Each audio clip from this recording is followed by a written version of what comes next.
drop it.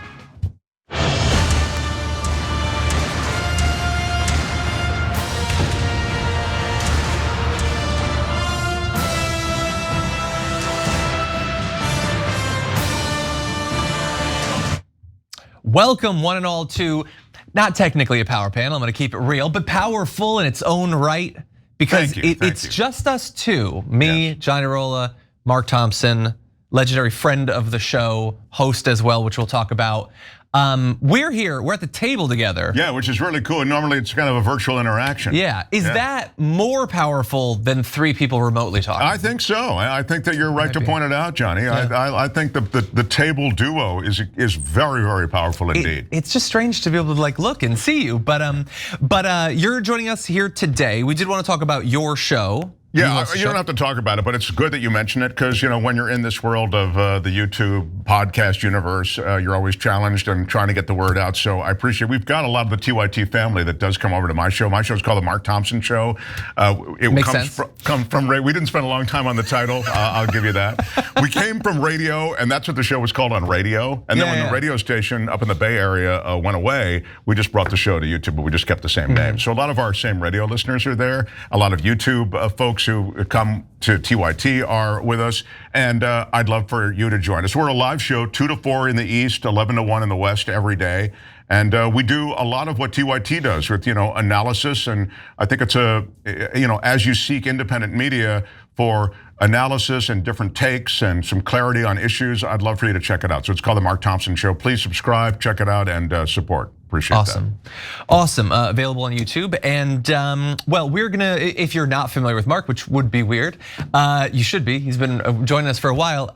We're gonna give you a little taste of his commentary as we address a lot of important and pressing topics across the economy and foreign policy, your rights, which I've always felt like it's hard as an American to memorize all my rights because there used to be a lot of them, but it's getting more achievable recently as they're stripped away. So that's a good thing. We've got immigration and a whole lot more. So buckle up, get ready for it. We're gonna jump into our first topic, starting with this.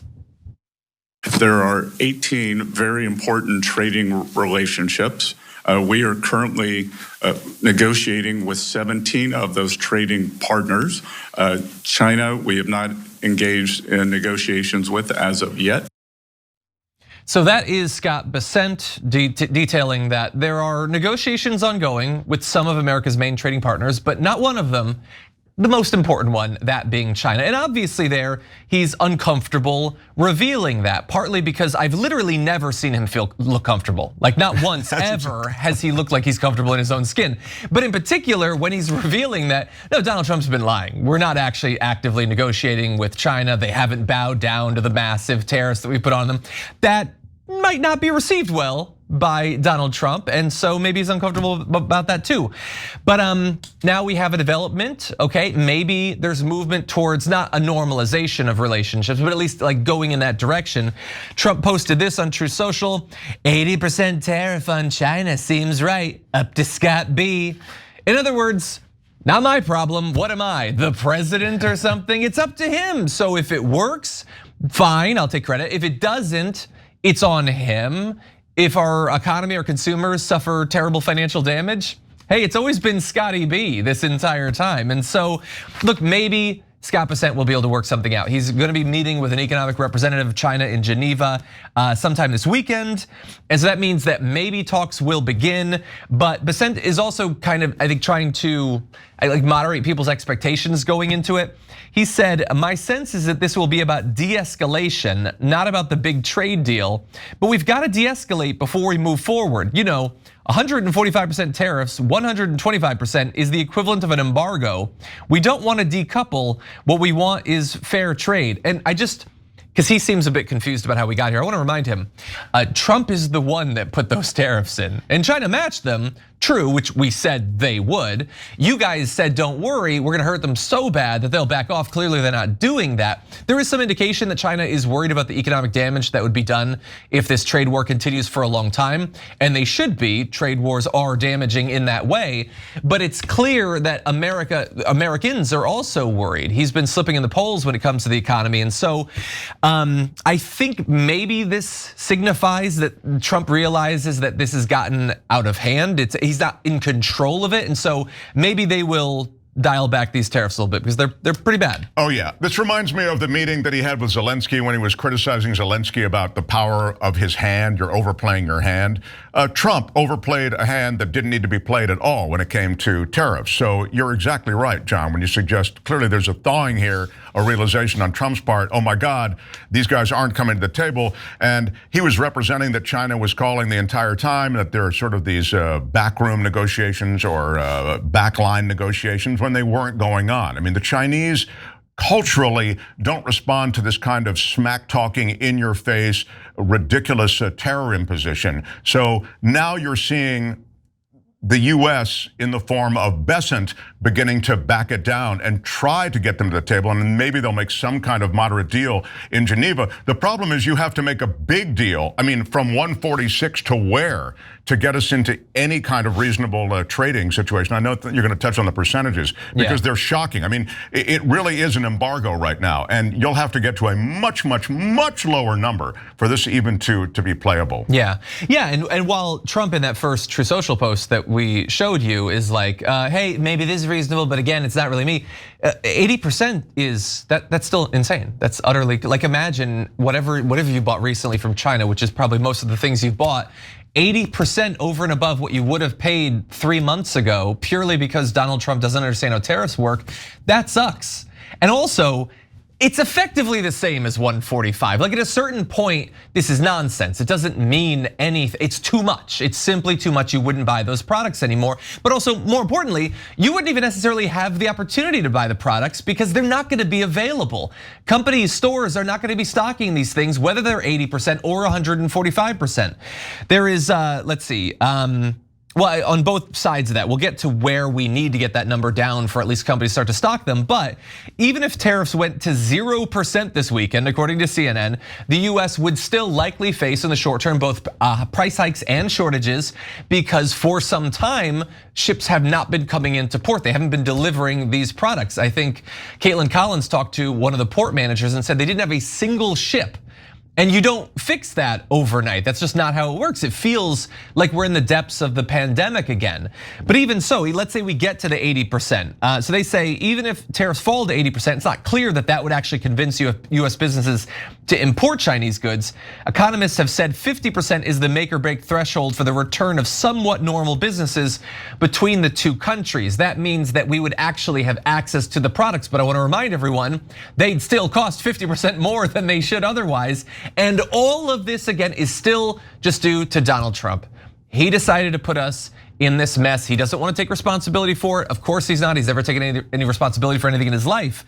But people don't like it. That's why his poll numbers have been dropping. I actually saw that he's now underwater in both Florida and Texas, which is not great. He should still be in the honeymoon period as a Republican president, and those two red bastions don't like him. And in terms of the tariffs in particular, new polling shows that while Trump has been successful in the short term in stopping companies from listing the added costs due to the tariffs, a lot of people do want to see that stuff.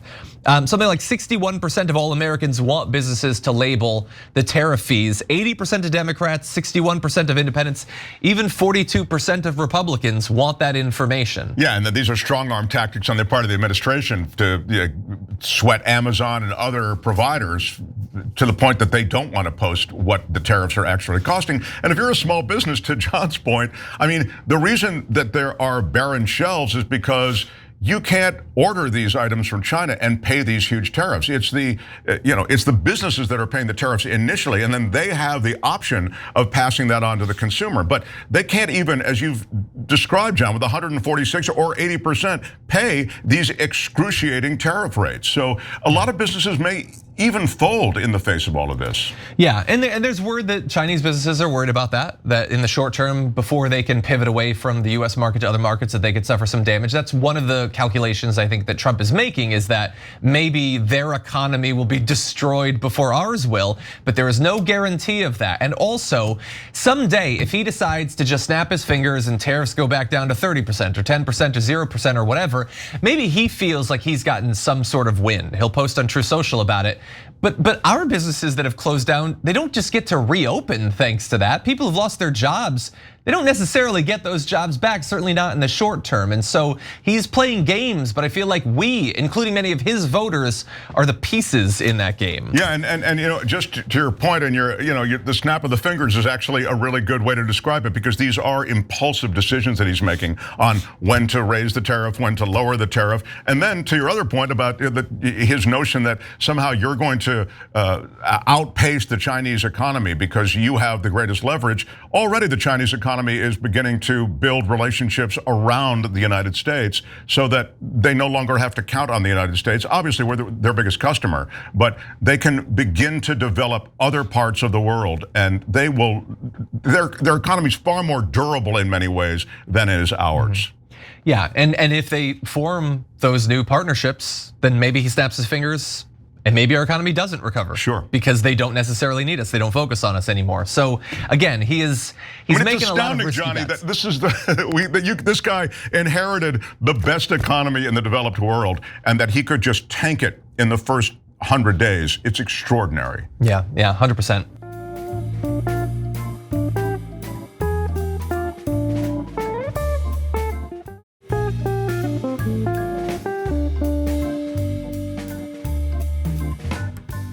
Tariffs are a touchy subject for Donald Trump. He could see the poll numbers, he can see the stock market, it's not going well. And MSNBC did a little segment where they criticized the chaos over these tariffs, and he was not at all happy about it. We'll give you his response, but first here's what MSNBC said. With Donald Trump, I still believe it's all showbiz. It's all symbolism. It's all getting to where he wants to get. I just don't think the details right now matter, especially if you look back 6 months from now. This is the start of a symbolic process. 145%, as we've discussed, is prohibitive. By the way, 80% is prohibitive ultimately. So all they're trying to do is create a thaw, if you will, in what these negotiations even look like. There may be a soft landing here with tariffs, and I suspect it's because the alternative is so politically bad and economically bad. I suspect we will end up there. Joe, I mostly agree with you. Donald Trump is backed into a corner. His grand plans of tariffs aren't working. And unless he turns this around, 3 weeks from now, you walk into a store and we're going to have a COVID-like supply chain crisis. So that was a little panel that they put together, and they talked about their predictions of how this would go. And I don't think anything they said there sounded all that wild. I mean, a lot of people are very concerned about barren shelves and that sort of thing. But Donald Trump was obviously watching because he posted on True Social, bleeding this. MSNBC, the worst there is on television misrepresentation, is so far knowingly off in their statements about me and capital T tariffs that it should be considered a major campaign violation. Which campaign? I don't know, he's not running for anything, but everything is a campaign to him. They are nothing less than an arm of the Democrat National Committee, and their untruths are incredible. Real losers. Their ratings are down the tubes, but that pressure on them doesn't give them the right to lie and cheat. What are they cheating at? They're just talking. That's what a talk show is. I know that you watch them. That's where you got your cabinet from. But he goes on to say, I just watched an exhausted, highly neurotic Stephanie Ruhle spew lies about tariffs. She's exhausted and highly neurotic because she's a woman criticizing him. Let's just be very clear about that. And as do many others, in order not to give me the victory they all see coming. Few people know Stephanie Ruhle, but I do, and she doesn't have what it takes. No one, like these commentators, managers and agents are not as invested in their careers and what might come in the future than Donald Trump is of every single one of them simultaneously. Anyway, blah, blah, blah, our deal with the US was amazing for both countries. We literally don't even know what the deal is gonna be. So maybe it was, maybe not. We're gonna make a fortune with tariffs. Only smart people understand that. But no, I mean, like he won't admit who pays the tariffs. So no, I don't think that he's tapped into some sort of like genius exclusive band of data about tariffs. Blah, blah, blah. Stephanie was never known as a high IQ person. I know, women and people of color never can be. MSDNC has become the voice of the Democratic Party. They should be treated as a political advocate, which he capitalized. I don't know if that's a specific thing. With all of the taxes and penalties therefrom, did ChatGPT give you that or was it Grok? I don't know. He's a very weird little man. Here's the thing. It's not like they gave people specific advice on investments or something that he could be mad about. It's not like they lied about the details of a deal. They just said, it doesn't seem like this is going well for him. And he is, as always, implying that the network should be shut down or fined out of existence. Like that is his go-to now. When anyone criticizes him, the US government should crush you under its thumb. Well, he has, sadly, the right constellation of people around him, Pam Bondi and Patel and others, to fire up any kind of investigation that he wants. So even, this would sort of be an empty kind of threat under any other presidency. But this time I kind of think to myself, well, he'll leverage the government and approvals of various things that these broadcast empires of Comcast and Paramount, et cetera, want, and Disney. And he can have a chilling effect on what they can say and what they will say. So, I mean, it seems like it's just the mad king in the middle of the night flexing. But the reality is he does, when he posts this stuff, he does have a sort of scary aspect to those things that he's demanding. So we look at it and go, what do you mean a campaign violation? That's absurd. The whole thing's just utterly absurd. But he's pursued these absurdities before in ways that have cost people jobs and have actually forced the settlement, for example, of the CBS case initially, or the ABC case is an even better example because they tapped out so quickly on that Stephanopoulos interview. So sometimes these absurdities come home to roost. It's scary. Yeah, I mean, we're going to talk later about the calls for habeas corpus to be taken away. Like they are taking drastic steps in a fascistic direction. I would be worried, at least a little bit, if I was MSNBC. And just to any like MAGA people who might be watching this, like we showed you the clip. They're criticizing him, okay? And I know you don't like that. No more than Donald Trump does like that. But like, that's what the media does sometimes. Maybe you like Fox, or maybe not Fox. Maybe you like Newsmax or OAN or whatever. Like when Biden was president, did they ever tiptoe around criticizing him? And if they did, was that a major campaign violation? Should Biden have sued them out of existence? Or maybe we're just in wild new times and we're setting new precedents. In which case, if President AOC at some point were to do something and Fox were to criticize her, should Attorney General Jasmine Crockett sue them out of existence? Like, I want to know. This is not a rhetorical question. I don't ask those anymore. I really want to understand going forward, if you are in power, does the media not get to criticize you anymore? Or if they do you snatch their broadcast license? Do you imprison their anchors? This is a serious question because I know that you're cheering Trump doing that when MSNBC is the target. I just want to know how much I can advocate for when AOC finally takes office. Every president has hated the press. Every president hates this adversarial relationship that they have with the press. Look at Obama. Obama, wildly popular, and still the lib press went after him, on drone strikes, on any number of issues that affected the Obama administration. But you can go administration to administration. Biden was rotisseried by the press, not just the right-wing media, but also the left-wing media. And so I think this understanding that most presidents have that they're going to be taking on the press, in Trump's case, leads to a more dangerous kind of pushback because it does involve, again, the call for investigations and for the legal system, which he has control of, to take hold. Yeah, you're totally right. It's their job to critique and to criticize. What is different now is that we've never had a president whine about it more.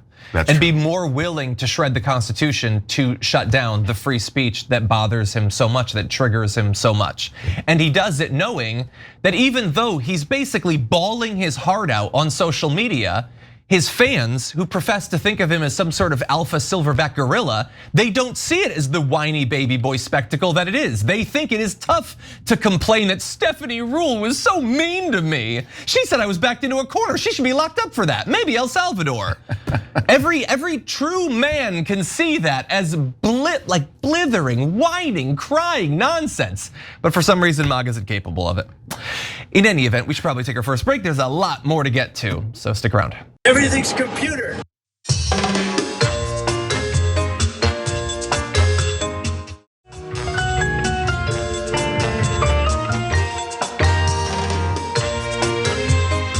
Welcome back, everyone. He's Mark Thompson. I'm Iadarola, and I refuse to be nice. So with that said, let's move back into the news, starting with this. The latest news, yes, is that Trump's ramping up pressure on Congress. He had a call with Speaker Mike Johnson asking him to raise taxes on the highest earners in that upcoming tax package. We have the details of the White House proposal. They're asking for a 39.6% tax rate on individuals making $2.5 million or more. Of course, current rate 37%. The proposal from the White House would also include a carve out for small business owners who count the income from their business on their personal taxes.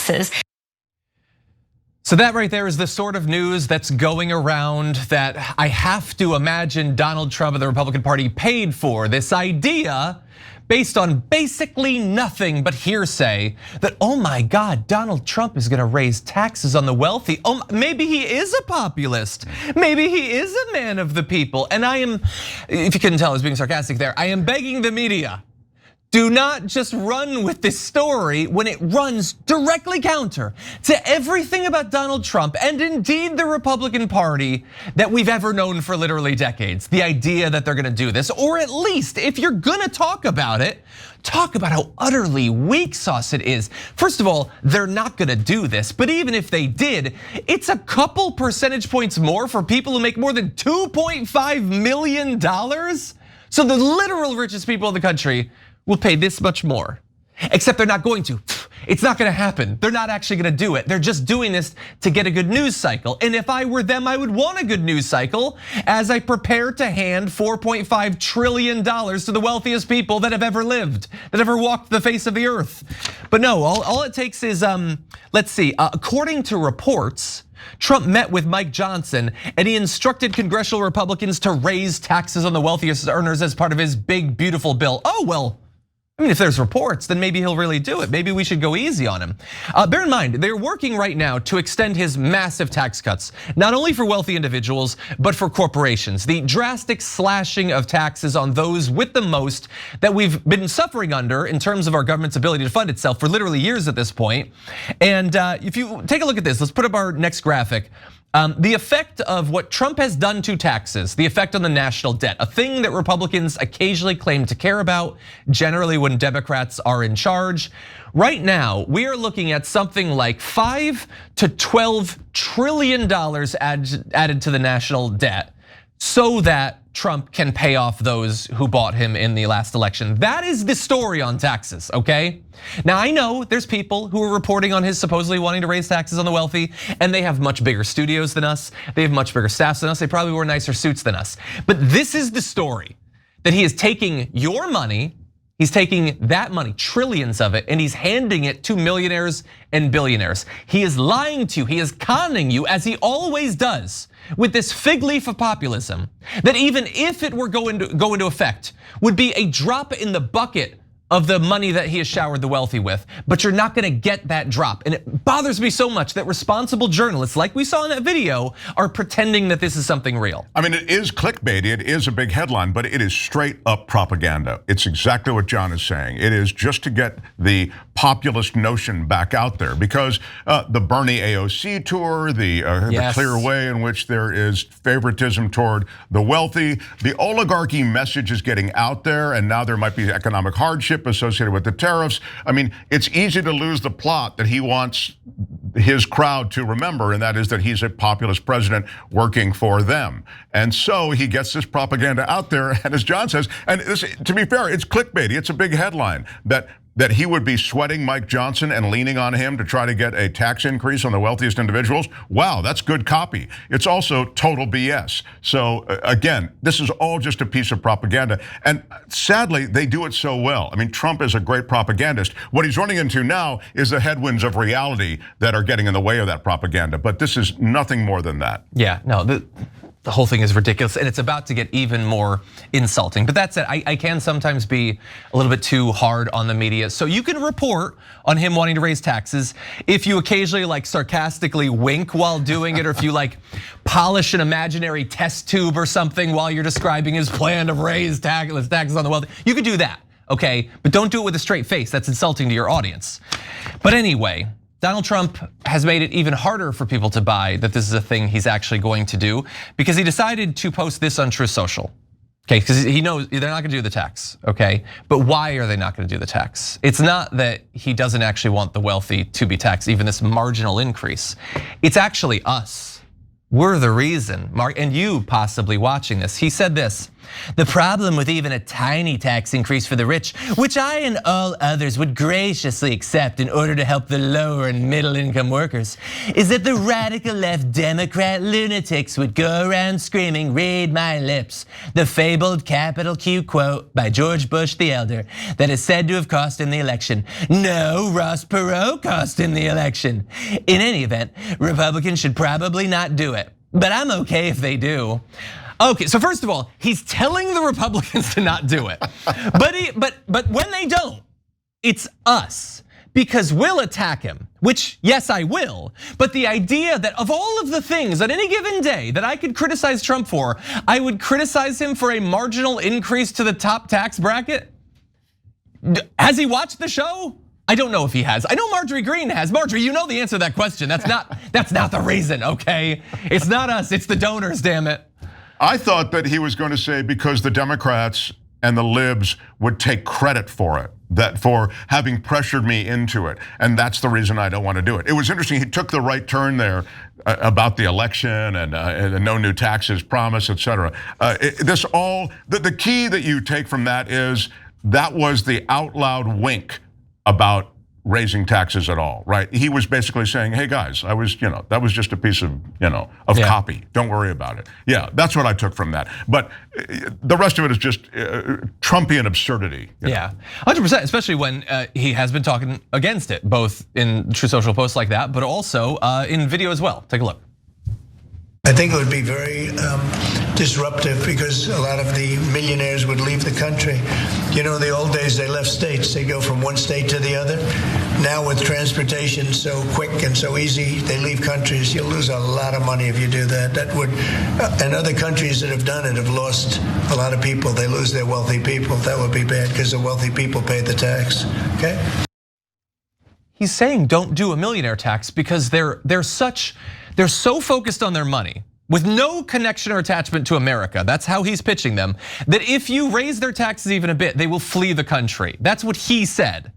And the media is like, I think he might do it. I think forget all that stuff you've ever known about him for the last 150 years he's been alive. No, now, at this late date, he wants to raise taxes on the wealthy.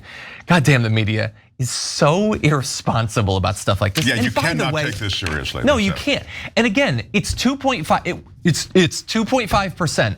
And also, if you're making 2.5 million, or it's like 2.6%. If you're making $2.5 million a year, income tax is not the way to hit your actual wealth. You're not paying that tax rate on your investments. Like rich people are not taking it all in paychecks. That's not how they get it anyway. So again, even if they did this tax, it is utterly dishonest to its core, and it's not actually going to happen. Yeah, by the way, that's really key what John just said. The corporate tax and income tax, these are important distinctions because income tax really not paid at all by the uber wealthy. I mean, corporate taxes, you can watch those numbers carefully, but again, this is just to seize the moment and to try to maintain its populist image. Yeah, let alone capital gains taxes, which is what the vast majority of their wealth is actually, it's way lower than that anyway, and they're not talking about raising this.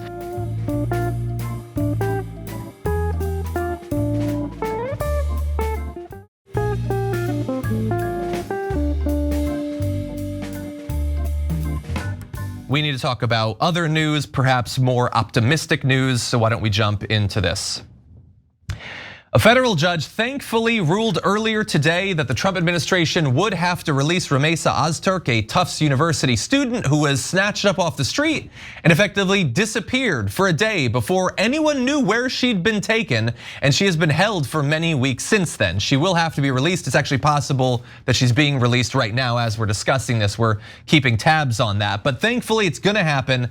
That's good news, but also the judge is very clear in the ruling how terrible this act actually was, saying the speech of the that doing the detention could chill the speech of the millions and millions of individuals in this country who are not citizens. This is Judge William Sessions, who says, I suggested to the government that they produce any additional information which would suggest that she posed a substantial risk. And that was 3 weeks ago, and there has been no evidence introduced by the government other than the op-ed. She wrote an op-ed as a grad student. That literally is the case. There is no evidence here. The court finds that Ms. Ozturk has raised a substantial claim of a constitutional violation. And I want to remind everyone that while it would be great for her to be released, and hopefully that'll happen today, she'll be able to be returned to her home, to her school, be able to resume her doctorate, talk to her family. She has been in detention since March 25th. That 6 weeks, 7 weeks, I'm not great at math necessarily or time, but that is what? Worse than anything that's ever happened to many of us? Sure, deeply traumatic. Like you don't just bounce back from that, being held in ICE detention for a month and a half for nothing. Because you wrote an op-ed, because you committed a thought crime. I mean, look, we throw terms around like cancel culture and censorship and everything, and it doesn't really get much darker than this. Thanks to Trump, it sometimes gets a little bit darker than this. She could have been sent to El Salvador, and that could still happen. But this is about as dark a cancel culture, a crusade against free speech as one can imagine. I'll remind everyone, she was snatched up off the street, and no one knew where she was for a day. She could be dead. She could be out of the country. I mean, so many people have been. That is horrifying, not only for her, but for everyone that knows her. And Tufts University put out a statement saying, we look forward to welcoming her back to campus to resume her doctoral studies. I hope that she's able to do that. I understand if she's not able to immediately integrate back into her life after what she experienced. But I also want to give a statement from one of her lawyers who said, when did speaking up against oppression become a crime? When did speaking up against genocide become something to be imprisoned for? And again, that's all that they're saying she did, is she wrote an op-ed that was critical of the Israeli invasion of Gaza. But this kind of thing will have a chilling effect, won't it, John? I mean, it's intended to. Exactly. I mean, you only have to do this a few times. It's the reason the cruelty is very much a part of the strategy with this administration, and this is part of just one more facet in a plan and a strategy that we've seen across the board. Everything from sweeping up these Venezuelans and sending them to El Salvador, many of whom may or may not have any ties, we just don't know because there was no due process, to the sweeping up of the Russian scientist who was detained and then jailed, imprisoned because of those frog embryos that weren't declared on the declaration form. She was asked to bring them in by the researcher with whom she was working. So these are all flavors of a kind, and this administration and this cruelty will have a chilling effect on free speech. It's already happening. Yeah, and as you said, obviously that is the intent. And I think back to like the years that we've done this program, and oh man, has the right loved to talk about free speech and the First Amendment. Oh, your rights. Oh, they love your rights. I mean, mainly just the second one, but sometimes they pretend the first two, and oh, they write books about it. Oh, Dave Rubin with his book about censorship and everything, and oh, all of them are like, you're just constantly, you're the word police. You're cracking down on us. We're free speech radicals, crusaders. If you didn't give a damn about this, about an op-ed. By the way, I read the op-ed. Okay. It reads like an op-ed written by a grad student. It's not some inflamed, passionate, rhetorical crusade. It's an op-ed by grad students. That's all it is. And that's all it took to lock her up. And if you're one of these right wingers that you didn't give a damn about this, probably because her name's Rumeysa Ozturk and you've seen a picture of her, you know that she's a Muslim, so you don't care. If the government can just disappear her for an op-ed because those words are so inherently threatening, okay, let's start keeping tabs on forums.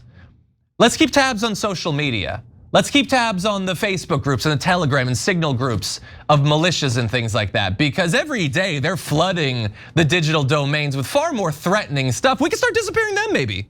If that's the direction we want to go in as a country, I don't think that's the direction they want to go in. So maybe they could start to live their values. That freedom of expression is America. The minute you take that away, I mean, it's just one more way in which I think sort of the underpinnings of this nation are being lost. So we still get the flag and the Pledge of Allegiance, but we get none of the stuff that really made America great. The stuff that makes America great is the freedom of expression.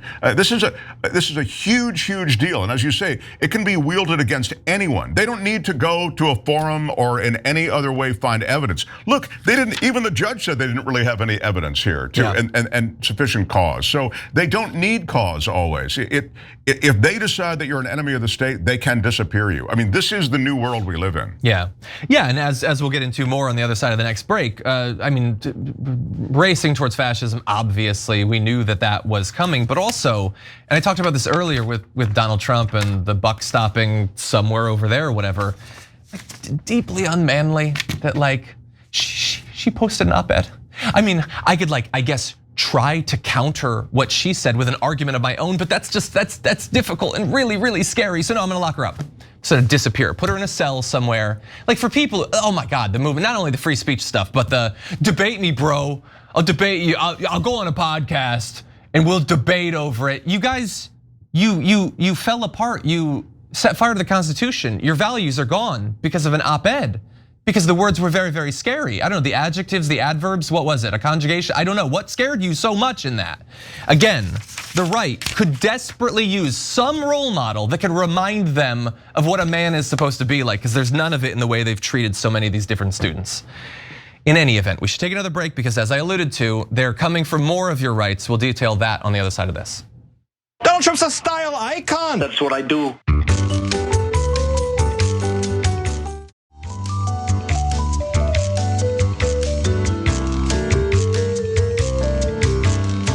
Welcome back, one and all, and no, Donald Trump is not an artistic person. He might be the least artistic person, actually.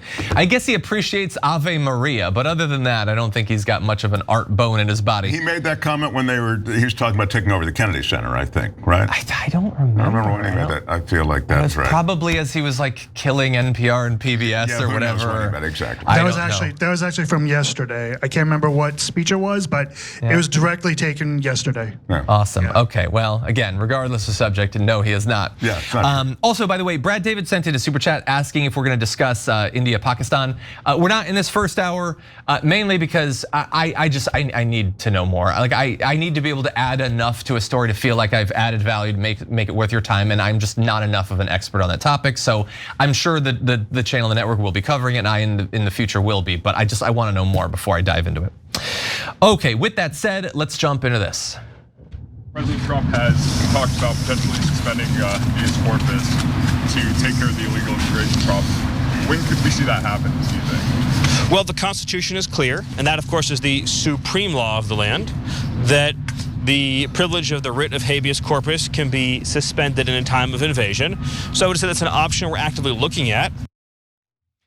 Yeah, so there it is. I mean, they're doing it already. By the way, I love that he says we're gonna look into it. They have not been respecting habeas corpus this entire time, in the same way that they haven't been respecting the decisions of judges, the Supreme Court, any of that. When you take people who have been court-ordered to not be able to be deported to a particular country, and then you send them there, you do not get to pretend that you gave them due process, thereby, like, there's no habeas corpus. But whatever, he's at least admitting that they're gonna do it more broadly, that they're looking into it. And he understands that as a Republican, you're supposed to pretend to care about the Constitution, and obviously they don't, but he'd love the fig leaf still. So he says there, the Constitution is very clear, in case of an invasion, you can suspend habeas corpus. So we'll jump into what the Constitution actually says. First of all, it, as I'm sure you know, it comes initially from codification in the Magna Carta, and said, no man shall be arrested or imprisoned except by the lawful judgment of his peers and by the law of the land. But our version of it in the Constitution says, the privilege of the writ of habeas corpus shall not be suspended unless when in cases of rebellion or invasion, the public safety may require it. And I'm just realizing now, is that why Donald Trump capitalizes random words because the Constitution does it? Does he think it makes it seem constitutional? But in any event, the only word that really matters there for the purposes of Stephen Miller is it says invasion. So he, like the small-brained person that he is, says, oh, well, I just claim this is an invasion, I can do whatever I want. And that's what they're doing right now. They're implying that because some people have been victims of crime and there are some people whose paperwork is not in order, we've been invaded. I think I could hear the gunfire and the shells landing off in the distance. You know, I don't need to tell people watching everywhere. I've been watching this in every corner of America. You look out your window and there's tanks rolling down the street, right? You've been invaded? Do you feel invaded? I know Stephen Miller is terrified of brown people every day of his life, so he probably does actually feel like we've been invaded. The rest of us are just kind of living our lives. But to put in perspective how ridiculous his invocation of invasion in this case is, let's take a look at prior times when habeas corpus has been suspended in the United States. It's happened 4 times since the Constitution was ratified. So throughout the entire country during the Civil War, that was a rough time, admittedly. In 11 South Carolina counties overrun by the Ku Klux Klan during Reconstruction. I don't think Stephen Miller wants to talk about that one. In 2 provinces of the Philippines during a 1905 insurrection, and in Hawaii after the bombing of Pearl Harbor. So the thing about each of those 4 invasions is that they're all invasions. Like there was a military threat, and we can debate, and historians have, whether it was necessary or how it might have been abused in those cases, and certainly it has been. But at least there was a war going on. Them talking about people's cats and dogs being eaten does not a war make, in my mind. What do you think? The concocted invasion thing is so absurd. It's offensive, but it's really the hook on which they're hanging all of these blatantly illegal moves that they're making. So they have no choice. And it reminds me of when he talked about the caravan in Trump season 1, when he was sending the military at Christmas time to the Mexican border. Remember, he said because those caravan people are coming, there's an invasion. I think he called them wasn't it the caravan, something like that. And so this is the lie that is floated, because otherwise, you have to play by the rules, and clearly they're going to play outside the line. So this is, again, it's the only thing that can concoct to perhaps allow them to at least pursue this until I think all of the courts push back hard on them. Yeah, I mean, this is utterly pathetic. Even if you accept that they're not doing this on purpose because they utterly despise the Constitution, the constitutional rights that you have, they fundamentally, down to their bone marrow, hate it and want to kill it, which is definitely true of Stephen Miller and Donald Trump, many of the people around him. But let's say that you don't believe that, and they actually are this petrified about the invasion. I want you to just think briefly of all of the things we've gotten through as a country without needing to suspend habeas corpus. I mean, we got through world wars, the Cold War, international terrorism, terror cells pop. We got through all of that. But there's some Guatemalans. That dude's from El Salvador. Oh well, you don't have any rights anymore. I mean, that is, like, if you accept their cover story, that is deeply pathetic. And so I kind of buy it. That might actually be why Stephen Miller is doing it. But on the other hand, it could just be that the fascists are gonna fascist. And I just wanna say, like, you know, there was the debate during the election about, is it fair to call them that or whatever? And people can debate definitions of fascism. There are different constructs for how you label it or whatever. But like, I don't know, I don't feel like I was being hyperbolic. I feel less like that every day, more that they are the movement we said they were, that these people are the goons that we said they were. I feel vindicated. Well, it's small comfort, by the way. No, right. But they see the Constitution as an impediment to their agenda, and so that's why they're grabbing these things like that really reflect the authoritarian rise that this crew has. Right? They want to do this, and it's fascistic, it's authoritarian, however you want to call it.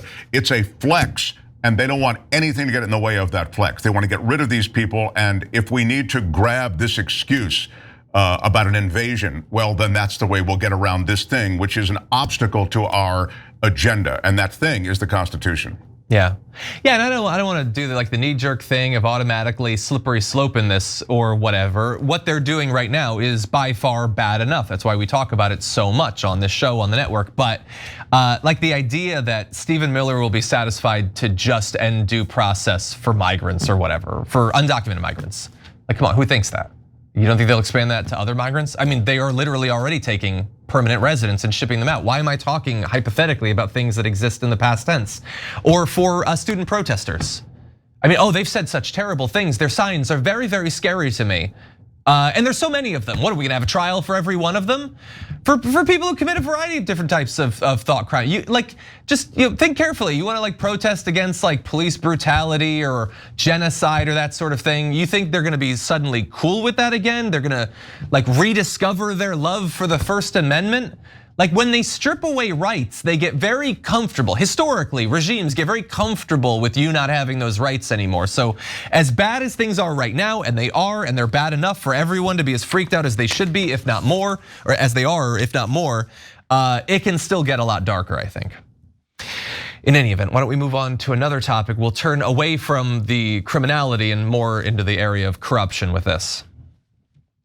But if there is a conflict of interest when it comes to you yourself, for instance, you've received billions of dollars in federal contracts. When it comes to the Pentagon, for instance, which the president I know has directed you to look into. Yeah. Are you policing yourself in that? And then you can see, am I doing something that benefits one of my companies or not? It's totally obvious. I fully expect to be scrutinized and get a daily proctology exam, basically. Might as well just camp out there. So it's not like I think I can get away with something. Okay, well, he's not gonna get away with it. I mean, he might get the money, but we're gonna do that, scrutinizing that proctological exam a little bit because he's trying to get money. They're giving him more money. And in this case, it's not even directly the US government. I mean, sure, they've showered Elon Musk recently and throughout the years with billions and billions of dollars. Many of his businesses might not have made it if not for it. But no, now they're trying to strong arm other countries into giving Elon Musk money.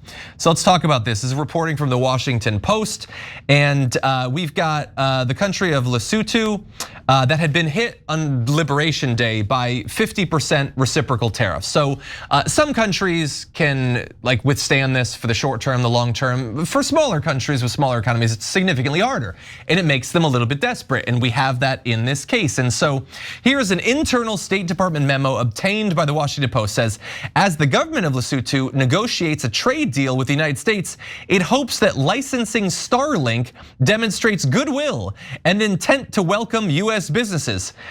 If you just wanted a sign that they're gonna purchase more stuff from America, then it could be whatever, right? It could be phones, it could be Nikes, it could be, I don't know where those things are made, probably not in America, actually, we don't produce a lot, but it could be something. Only Starlink, that's the only thing we'll do. This country needs to send money to Elon Musk as a proof that they're willing to play ball. I mean, this is direct mob behavior, but the mob boss that's benefiting in this case is Elon Musk, okay? And we see it, yeah, no, it's transparently corrupt. And so they actually did, by the way, do this in the end. Lesotho gave Starlink a internet service license that will last 10 years, and they're not the only one, by the way, that's doing that. The company reached distribution deals with 2 providers in India in March, and has won at least partial combinations with Somalia, the Democratic Republic of Congo, Bangladesh, Pakistan, and Vietnam. Although this is probably not a comprehensive count because weirdly, he's not being that transparent about all of this. And so there is just money coming in so many different forms and flooding Elon Musk's coffers. Not only money, but also deregulation. They killed those research projects into atmospheric pollution that theoretically could have produced regulations that would have hurt Elon Musk and other billionaires like Jeff Bezos. So the regulations are being manipulated, the law is being flouted, and money is being directed to Elon Musk, which is a great return on the investment he made in buying Donald Trump in the last election. The Musk thing is corruption on parade. I almost don't know where to start, so I'll just start with kind of the last thing that you mentioned. Obviously, he closed down and dismantled federal agencies that were doing what John's talking about, finding and investigating SpaceX and his companies that were running afoul of a lot of regulations, particularly environmental regulations. That's just one thing. Then the second thing, he's moneying himself in all of these different ways. Before you even get to this example, they are imposing Starlink on many communities that were going to get broadband in other ways. In fact, in the Biden infrastructure package, there's all this money to get a lot of rural communities that are really dark. They're unable to get any broadband, to get them broadband service. But now, as a result of DOGE seeing that those companies, those programs were wasteful, they are pulling back on those funds. And lo and behold, Starlink will be the way that many of these rural communities in America get broadband access. And then finally to this story, you see the shakedown that's going on. I mean, it is a shakedown. The tariffs force these countries to come to Trump and beg for mercy. What can we give you? So how about this? Give Elon Musk all of this business in our country as an act of goodwill to show you that we are happy to have US businesses here. It's patronage. It's pay to play. He set up a system of patronage. So country by country, village by village, tariff by tariff, they will come to him on bended knee and have to make a deal. And in this case, they can enrich themselves massively through doing it.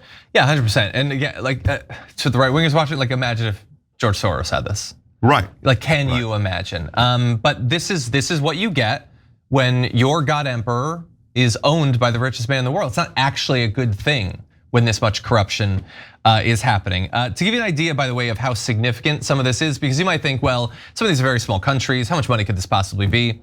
This is graphic 5, capturing just 1% of India's consumer broadband market could generate nearly $1 billion annually, with comparable upside in Latin America and Africa. And obviously the goal is not to capture 1%, so we could be talking about billions upon billions of dollars going to Starlink, not because these countries genuinely want it, but because of economic pressure being provided by the guy who he's the donor of.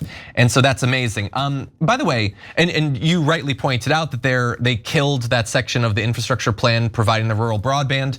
Trump called it racist. I don't even know what the argument is. I know that like his knee-jerk thing is to just scream DEI. I don't think like white people in Appalachia getting rural broadband is racist, but regardless, so here's the thing. Maybe this is crazy, maybe I'm radical or whatever, but so Starlink is apparently now just intimately involved in our government. When we need to solve problems with rural broadband, we use Starlink. I guess we have to. We can't do the normal way, and it's a part of our like tariffs and all that. So if it's going to be a part of our government, then why don't we just make it a part of our government? Why doesn't the government nationalize Starlink? I mean, for national security reasons, if nothing else. I mean, look at all the stuff that's happened with Ukraine, about them giving access and then taking it away and hurting the war effort when American policy is to assist the Ukrainian defense. Elon Musk having that sort of control over the ability of one of our allies to defend themselves is obviously unacceptable, not to mention concerns over the possibility that it could be hacked. And with the close ties that it has to the government in all these different areas, we should take it. You know, we'll give them a little bit of money. I mean, we already have. We've already done a down payment on this if we wanted to nationalize it at this point. It's a totally cogent argument that you're making. And you could even say, I'll tell you what, it is a negotiation. We as the US government will not take total control of your company, we'll just take partial control. It'll just take the leverage away from you so you don't have the bad look of a private citizen being able to turn on and off the lights over an entire part of the world. Yeah. So yeah, we don't nationalize it completely, it's sort of partially nationalized. It's sort of a shared profit system, but I mean, or shared control system. I actually think that's a really good argument. Obviously it's not gonna happen. In the same way that partially nationalizing oil companies and all of these other things that sort of reap all the benefits of exploiting American resources, they never have to pay back in any way, and we as the people never get ownership in any of this stuff. But I love that plan that John's just come up with. Yeah. I mean, I think we should look into it. And I know that like the normal way that you do that, like if a Democratic president came in, is that you'd have hearings and you'd have this big process and judges would weigh in. But the issue is that I actually saw a dude from Colombia. So I feel like we've been invaded. So I don't think that due process is really a thing anymore. So I think we might have to expedite the nationalizing of Starlink anyway. See how this is not how you're supposed to run a government? Utterly corrupt, illegal, unconstitutional acts every single day. You're driving me crazy, but the sickness isn't fundamentally in me. It's in our country, it's in our society. Any final thoughts to close out the hour? I love the passion, John. I love it. It's great seeing you. I agree. I think this is it's a 5-alarm fire. You can only handle so many things. It is a bit overwhelming, but it's good that we take it, fire by fire. I mean, there is a quality of it all being overwhelming, but I do think that you can chip away at it. And I think the more our voice is heard, I do think it matters. I even think it matters to Trump when, as you suggested, his polling numbers begin to sag. At some point, he begins to rethink, as he's doing with the tariffs, policies and strategies moving forward. Hopefully. Yeah. Again, I don't know if he's watching, but some Congress people apparently are. But anyway, what if people wanted to hear you breaking it down fire by fire? Where would they be able to do that? Thank you. I have a show, the Mark Thompson Show. It's on YouTube. It's live, 2 to 4 every day. And what is that, 11 to 1 on the West Coast, 2 to 4 on the East Coast. And we're on Spotify, we're on Apple, if you just want to hear the show and not watch it. But the YouTube is kind of a great way to interact with the show, and a great way, that's just a dynamic that we have here at TYT, that this is really, I grew up on TYT, and so I've kind of brought a little piece of that over to the Mark Thompson Show. It's on YouTube. Please subscribe, check it out, and hope to see you there. So awesome. Thanks, Johnny. Thank you so much. Always a pleasure, Always especially in person. Yeah. Everybody, there is more to come this next hour. Sharon Reed, Wazni Lambre, should be a lot of fun. Don't go anywhere.